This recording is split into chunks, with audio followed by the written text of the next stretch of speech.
I'm Barry Silverberg, Director of the Center for Nonprofit Studies at Austin Community College. Welcome to Civil Society, where we explore issues affecting our communal well-being through a nonprofit lens. We're a proud partner of ACC TV. My guest today is Mike Nellis, President and CEO of the Austin Community Foundation. Prior to this role, Mike led the strategic reorganization that transformed the Children's Museum into the Thinkery, which is now a leader in science, technology, engineering, and math education. Mike came to Austin in 2001 from San Francisco and directed program development and consulting services for Greenlights. In San Francisco, Mike spearheaded the regional expansion of Tides, a nonprofit that connects donors and doers around common issues and goals. Mike is a fellow who gets things done, as you can tell. As his Community Foundation bio notes, Mike is responsible for leading the foundation and increasing its role as a community resource through strategic partnerships, conversations, and initiatives. Welcome, Mike. Good to have you here. I'm glad to be with you. So, why do you do this work? It's a great question. I am a nonprofit guy through and through. I'm actually a social worker, and I've never actually worked in the private sector other than a very brief stint at Burger King, if you count that. Hey. And it's you know, I started early in my career as in direct service, working with clients, and I quickly realized that I was not very good at doing that, but I really liked direct mission kind of work, and I started to realize that I was much better with a balance sheet and a profit and loss statement than I was in front of people. And so I started down this path of sort of working in mission-based organizations, but in a more management and administrative role. I think those early formative experiences working directly with kids and families, it really made an impression on me that I was in such a privileged place in my world and in my life, and that not everybody had the same types of opportunities that I had had. And for me, it was, how do I ensure that my life is dedicated to making sure that everybody has those same kind of opportunities. So it's been a really fun ride, and I can't imagine doing anything else. More than that, one can't say. Yeah, yeah. So we'll come back to you, but let's get the Community Foundation out of the way. Sure. So what is the Community Foundation? What does it do? And the question I think somebody who's not familiar with it might ask is, how much does it take to start a fund? Yeah, so when I first started at the foundation about 5 years ago, I had a really hard time with an elevator speech because the Community Foundation does so many different things for so many different people in this community. We are a little more than 40 years old, and we've been a part of some of the most important projects in this community. And really, when you boil it down, we're here to make Austin a better place for citizens today and tomorrow. And we do that by doing three things. The first thing we do is we use data to inform our community about some of the biggest challenges in the region. We have a partnership with the RGK Center, and we use that data to inform how we deploy capital, but really how we think about community building. The second thing we do is we invite community leaders around the table to discuss those topics and to discuss that data and really identify what are promising practices and solutions to those really tough, intractable problems in the Central Texas region. And then the third thing we do is we deploy capital. So we deploy with our own capital and our partners' capital roughly $35 million every year, with about 80% of that staying right here in the Central Texas region. So again, we do a lot of things for a lot of people. So talk a bit about donor advised funds and various other kinds of funds that you administer. And again, the threshold, I think that's important. I think it's important people understand it doesn't take millions to be a philanthropist. We represent about 1,300 philanthropists here in the region, and we do that through a vehicle called a donor advised fund. And a donor advised fund is really it's a way to take capital, so be it cash, stock, limited partnerships, closely held stock, any kind of asset that one might have, and make a deduction or make a contribution into this fund. And once the money is there, they can make grants to any nonprofit, government entity, or organization that the IRS allows to accept that capital anywhere worldwide. We try to make philanthropy accessible to everybody. So one of the common myths is you got to have a lot of money to start a fund at ACF. Right. Actually, you have to have $100 to start a fund at ACF. We have I overspent. You did. We have a fund that is a tool that is called Modern Giving, and it's really designed for folks who want to give but don't have large sums of money to give, and so they can donate $50 at a time into this fund. It's like a charitable checking account, and it can accumulate over a period of time. So then when you have $500 or $1,000, you can make that grant when you're ready to do so. So the change in tax laws made these donor-advised funds more interesting to people. Can you pick up on that and explain why? Well, I think that what has happened is that you are able to deploy capital over a longer period of time, right? And that's what's interesting to people, is that what donor-advised funds allow people to do is to be more thoughtful about their philanthropy, right? And so when you have, you can have an estate plan that can flow into a donor-advised fund. If you're an Austin entrepreneur and you're about ready to have a liquidity event, you can move some of that closely held stock in before you have your liquidity event. So it allows you to be a little bit more prepared about how you give and when you give. Okay. So you just told us that the Community Foundation uses data derived from other sources. That's right. What are you all seeing as the leading trends or needs in Austin right now? So we view the Community Foundation's role is to look outside our window and see what are the biggest challenges in the region, and start to well, it could be, right, and start to try to tackle those. And what the data really clearly shows us is there are two big issues. One is affordable housing, and the other is sort of a broader economic security issue that we deal with in the region. Yep. As Austin has boomed, there have been many benefits to our community. Those benefits haven't accrued evenly across the region to everyone, and so our job is to ensure that philanthropic capital is flowing into places where it may not be getting the brightest spotlight right now. Affordable housing is a really challenging issue, and Austin Philanthropy does a great job of focusing on it. We feel like we've got a unique way to and role to play in making investing in housing accessible to everybody. And when you talk about investing, you're talking about investing the funds that you have that are really individuals and families that are making the money available for special purposes? Well, so or does the foundation have its own funds? The foundation has its own funds, and so the interesting and unique part about the Austin Community Foundation is that the lion's share of the capital that we have is in partnership with families and individuals and other foundations here in the region. But we have our own funds that folks have left us in sort of our trust and care to say, you know what the biggest issues in the region are going to be at the time, we want you to deploy that money.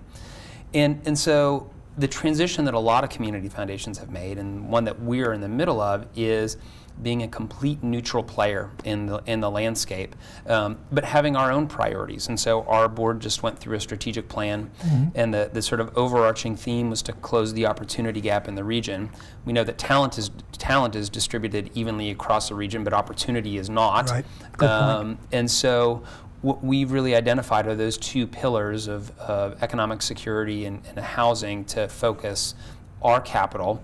We're going to do all the things that we've done over the last 40 years, but with an additional emphasis on those two areas.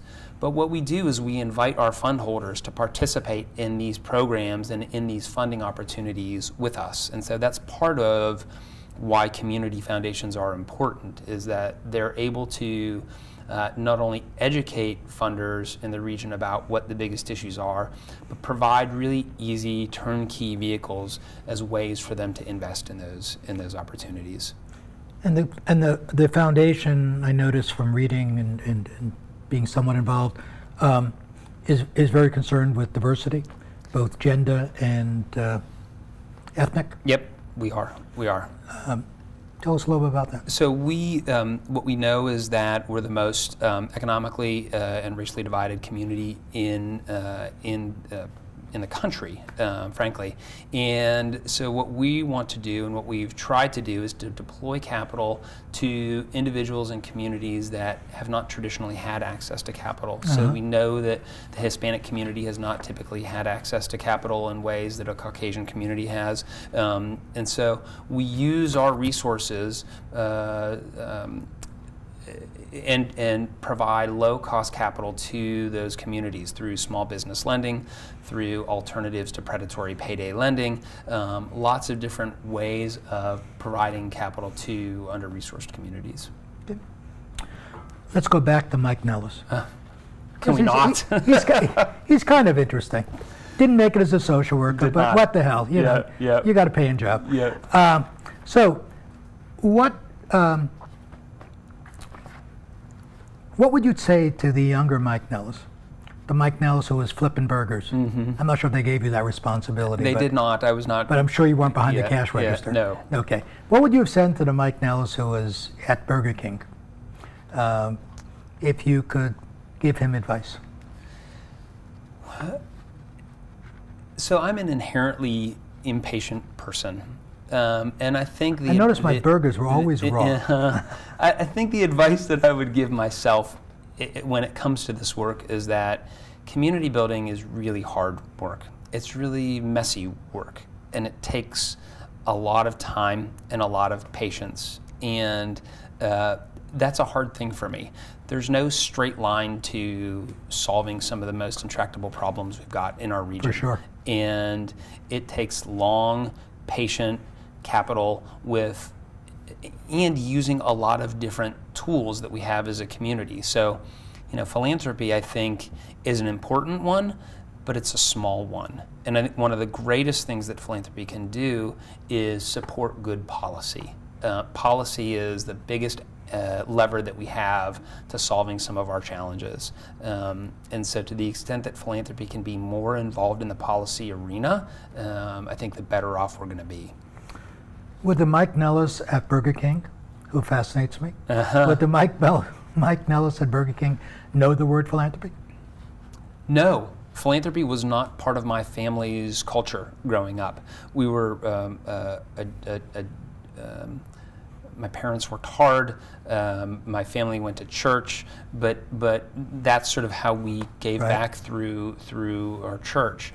It wasn't until I started working at a group home that I really understood philanthropy, and I understood what it meant to give back. I really understood what it meant to have a philanthropic community and what a robust nonprofit sector can look like and what it can do for a region. I'm such a believer in the nonprofit sector, and so and so I just think and being on the sort of flip side of the coin now, as being on the sort of philanthropy side of the coin, it's been really enlightening to me to see how passionate people are about giving and investing in communities. What would you describe as your leadership style? You should ask my team. And remember, your employees may be watching. I like to think that my job is to bring a really talented team together, to collaboratively craft a vision with that team, and then get out of the way and really let those talented people do the work that they know how to do. In most cases, in my situation, in all cases, much better than I can. We've got such a great group of people at the Community Foundation, and so really, I just have to move roadblocks out of their way and let them go. Well, so from the research that you all are doing and so forth, what advice would you give to a donor about where to put them, aside from putting their money into a community foundation fund? Yeah. That's a fair question. Yeah. Would you see the donor having the same priorities as the foundation? I'm always a big fan of donor intent. And so I think donors should... And they all have it. Yeah, they all do. And I think that donors should identify what they're passionate about, what they want to invest in. Personally, we've tried to, and I have tried to move us away from kind of a peanut butter spread of funding across the region. I think that to sort of make a deeper impact, you've got to go deep in a particular area or a number of particular areas. Yeah. But everybody has their own way of giving, and I think just to give makes our community a much better, richer, more vibrant place. So, if I was a young person entering the arena, as opposed to being an old warhorse, okay, what would you tell me about the nonprofit sector? What would you tell me that makes you so passionate about it, that makes it your life's work? Well, the people in the nonprofit sector are immensely creative. They are immensely passionate. They have chosen to do something that, in many instances, is not easy work. They certainly don't get paid what they are worth or their value. But I would say to someone who is just entering the field, try a bunch of different things. Go really find out what you're passionate about. It's tough to stick with something if you aren't passionate about it. You burn out really, really, really quickly. For sure. Our nonprofit sector, I think, is unique because it reflects what is unique about Austin. Yep. We have an incredible entrepreneurial spirit here. That's what makes Austin what it is, right?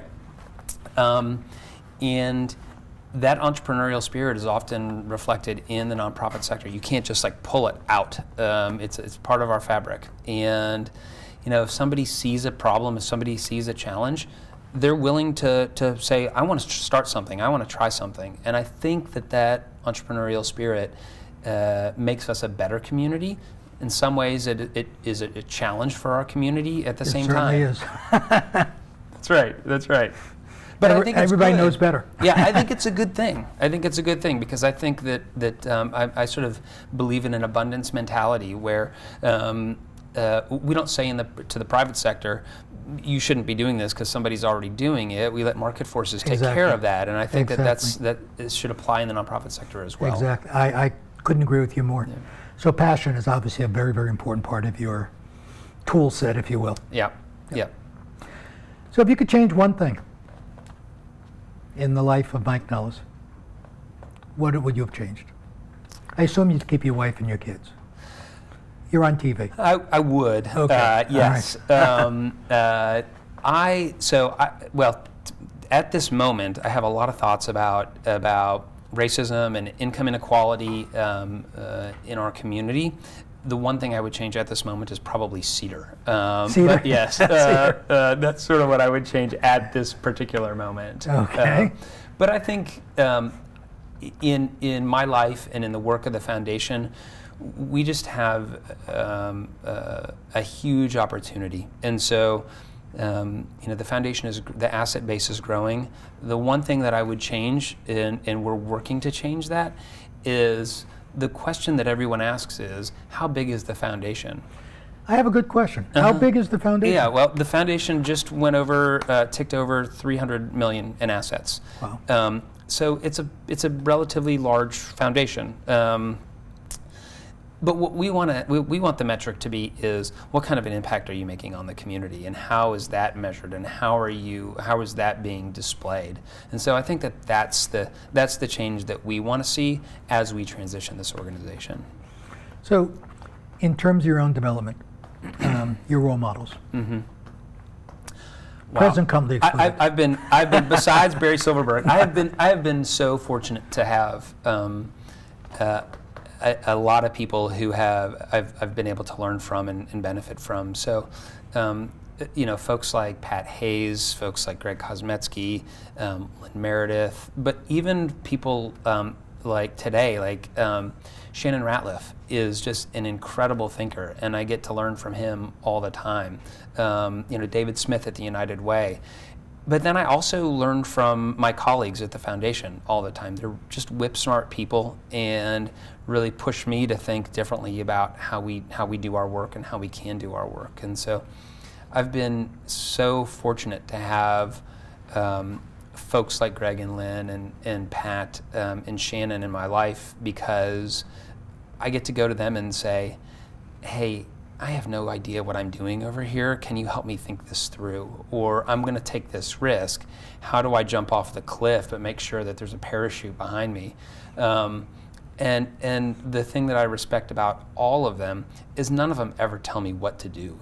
They always just push you. They just push me off the cliff. They, one thing that Lynn Meredith said to me once when we were working on the museum project is, she said, there's going to be a point where you just have to jump, and you have to hope that there's going to be a parachute there.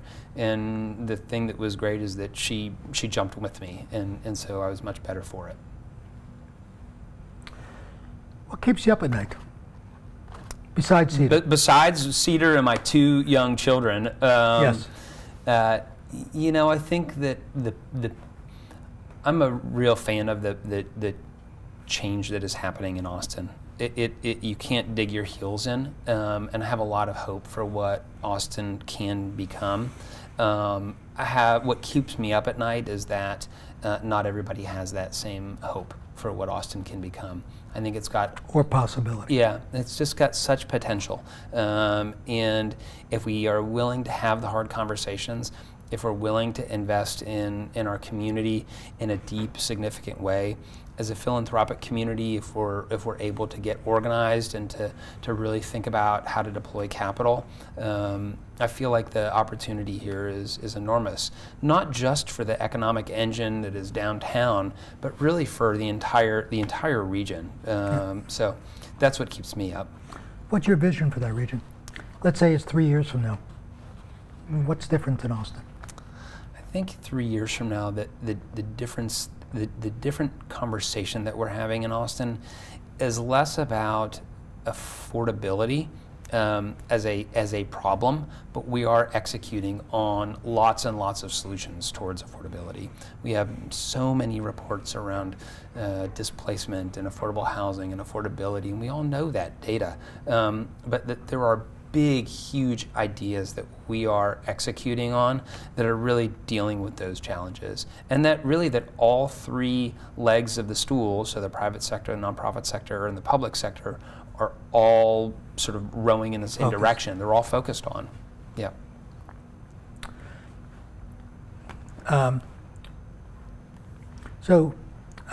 Is there anything that I haven't asked you that you'd like to? I think one of the things that I like to tell folks is that the Community Foundation really is for the community. It's not, like you said earlier, it's not just for really wealthy people. It's a place for everybody. And so if you have an idea, if you want to become a philanthropist, if you already are, come and talk to us. We'd love to visit with you and hear what your vision is for the future and see if there's a way that we can support what you want to do. We really try to encourage folks to come and talk to us. I think it's very important for people to realize it's available. Yeah, yeah. So we don't have time to explore, but I just want to mention for anybody who's watching who might be interested, because it does what we do at the center, is that the Community Foundation offers fiscal sponsorship services for new nonprofits or people interested in doing nonprofits, and helps them to become functioning nonprofits. We do. Yeah, okay. If folks have a special project that they're interested in supporting, if they want to launch something that is time limited, we're here to help them and have that conversation with them and see if it's a good fit. Bottom line, the Community Foundation is for the community. You got it. All right. Thank you. Thank you. Thank you. Thank you for watching Civil Society, and thank you to ACC TV for producing this show. You can read more about Mike Nellis, the Austin Community Foundation, and the issues we just discussed and view previous episodes at nonprofitaustin.org/civil society. Thank you for watching.